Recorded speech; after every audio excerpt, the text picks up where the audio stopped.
अब बारी है एटफू टेम्पल या एटफू मंदिर की। हम लोग आसवान ज़िला में नील नदी के क्रूज से एक टांगा लेकर 15 मिनट में एटफू टेम्पल में पहुँचे। वहाँ घुसते साथ ही एक बिल बोर्ड दाहिनी तरफ लगा हुआ है। इसे पढ़ना ज़रूरी है क्योंकि मंदिर जानने के लिए ये है। मैं हिंदी में अनुवाद करता हूँ। एटफू मंदिर एक दर्शनीय और पूर्ण आदिकाल मंदिर है। होरस देव के लिए और भी यह है।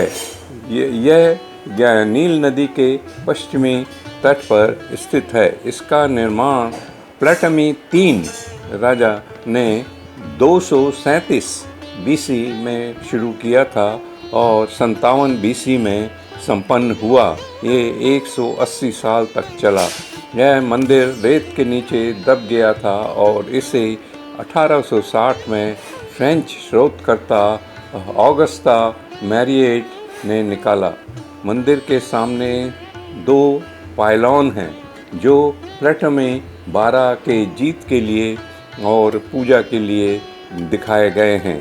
सामने 2 काले ग्रेनाइट के फैल्कॉन गॉड हॉरस हैं। उनमें एक में पत्नी हैथोर खड़ी हैं। पायलॉन में घुसने के बाद पेरी स्टाइल में कोर्ट में घुसते हैं और कॉलम सजे हुए दिखते हैं। इसके बाद 2 हेपो स्टाइल हॉल्स हैं।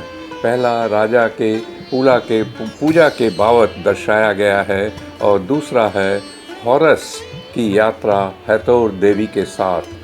इसके बाद एक छोटा सा ट्रांसवर्स या ठहरने का हॉल है और उससे आगे जाते ही सैंक्चुरी या पूजा का घर दिखता है। इस बिल बोर्ड में और भी चित्र हैं। एक है मंदिर का प्लान या बनावट को दिखाया गया है जिसे बाद में विस्तार से बताया जाएगा। और बोर्ड के एक साइड में हॉरस और हैथोर का चित्र भी दिखाया गया है, उसे देखिए। इससे पहले कि हम इस बड़े मंदिर के अंदर चलें, आपको जान लेना चाहिए कि मंदिर के उत्तर दक्षिण की बजाय पूर्व पश्चिम की ओर उन्मुख एक छोटा मंदिर होरस को समर्पित था। यह एक खंडित तोरण वर्तमान मंदिर के ठीक पूर्व में स्थित है।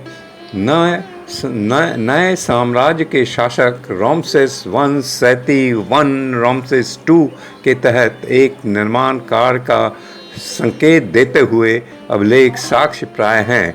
ये एक चैपल का क्रिश्चियनिटी का मंदिर है। इसमें काप्टिक भाषा में कई चीज़ें इंगित की गई हैं। इसका मतलब कि वो उस समय का यह एक छोटा सा मंदिर था और इसमें सामने एक कोर्टयार्ड भी बना हुआ है जिसमें डांसिंग का प्रोग्राम भी होता था। आपको शुरू में ही बिलबोर्ड में इस मंदिर का नक्शा बताया था। अब हम उस मंदिर के नक्शे को विस्तारित तरह से बताते हैं। पहला है आपका कोर्टयार्ड। उसके बाद घुसते हैं तो पेरी स्टाइल में कोर्ट मिलता है। उसके बाद घुसते हैं तो हाइपोस्टाइट हॉल 1 मिलता है। उसके बाद घुसते हैं तो हाइपोस्टाइल हॉल 2 मिलता है।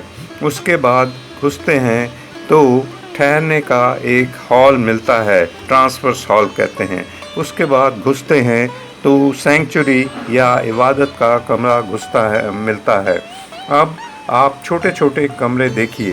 पहला कमरा है चैपल का, उसके बाद है लिनन का, उसके बाद है राजगद्दी भगवान का, उसके बाद है ओसिरिस का कमरा, उसके बाद है वेस्ट पश्चिम का कमरा, उसके बाद है ओसिरिस का टूम्ब, उसके बाद है विक्टर का टूम्ब, उसके बाद है खोसू का कमरा, उसके बाद है हथोर का कमरा, उसके बाद है chapel of throne of god, उसके बाद है सन कोर्ट। इतने सारे कमरे बने हुए हैं आपके इबादत के कमरे के चारों तरफ। अब आपको एडफू टेम्पल की इमारत में लिए चलते हैं। सामने पायलॉन की 2 दीवारें हैं और बीच में घुसने के लिए एक गेट है।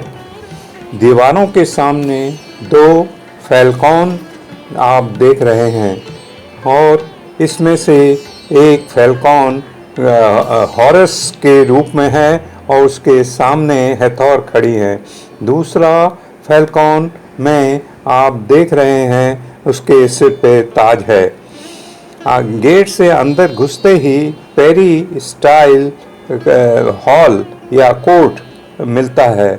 उस पर 32 स्तंभ हैं या पिलर्स हैं, हर एक के ऊपर फूल पत्ते बने हुए हैं, काफ़ी खूबसूरत है। इसके आगे जब जाते हैं पहला हाइपोस्टाइल हॉल है। इसके ऊपर काला हो रखा है, मतलब यहाँ पे लोग रहते थे और कुछ जलाते थे। आगे हम चलते हैं तो दूसरे हाइपोस्टाइल हॉल में घुसते हैं। यहाँ पे 12 पिलर्स हैं, ऊपर से काला हुआ है, कारण कुछ यहाँ लोग पकाते थे। इसके आगे चलें तो एक ट्रांसवर्स हॉल मिलता है। इसे चढ़ावे का हॉल कहते हैं या हॉल ऑफ ऑफरिंग्स। आगे हम चलते हैं तो इबादत का घर, मेन जो हॉल घर है, इबादत का घर वो मिलता है। इसे सेंचुरी कहते हैं। यहाँ एक सफ़ेद संगमरमर का सुनहरा मंदिर है। इस पर गॉड हॉरस, यहाँ पर गॉड हॉरस का एक गोल्डन स्टैचू होता था, जो कि अभी लेवरे म्यूज़ियम फ्रांस में है। काफ़ी सुंदर दीवारों पे यहाँ पे नक्काशी भी की हुई है।